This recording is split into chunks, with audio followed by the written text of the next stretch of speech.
بسم اللہ الرحمن الرحیم عن ابی ہریرہ قال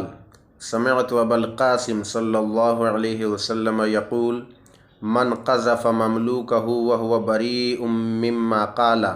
جلد یوم القیامۃ الا ان یکون کما قال۔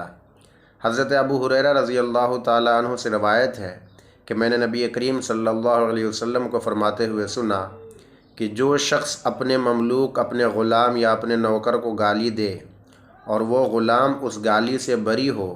تو قیامت کے دن اس گالی دینے والے کو کوڑے لگائے جائیں گے۔ ہاں، اگر وہ غلام ایسا ہی ہو تو کوئی بات نہیں، یعنی اگرچہ غلام پر زنا کی تہمت لگانے سے مولا پر دنیا میں حد نہیں لگائی جاتی، اگر غلام پر کسی نے کوئی تہمت لگائی زنا کی تو اس کے آقا پر حد نہیں لگائی جائے گی، لیکن آخرت میں اس کی تلافی کی جائے گی اور اسے حد اور کوڑے لگائے جائیں گے۔ مطلب یہ ہے کہ غلاموں کو زنا کی تہمت لگانا بھی گناہ ہے اور ممنوع ہے، جیسا کہ عام طور پہ قدیم زمانے میں لوگوں کی عام عادت تھی۔ آج کے ہمارے زمانے میں اگر دیکھا جائے تو بے تکلف طور پر بچوں کو یا اور لوگوں کو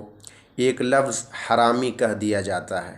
حرامی کہنے کا مطلب یہ ہے کہ اس کی ماں نے غلط کاری کی ہے، تو گویا کہ جس کو آپ حرامی کہہ رہے ہیں اس کی ماں پر آپ زنا کا الزام لگا رہے ہیں۔ اللہ اسے بچا، یہ بہت بڑا گناہ ہے۔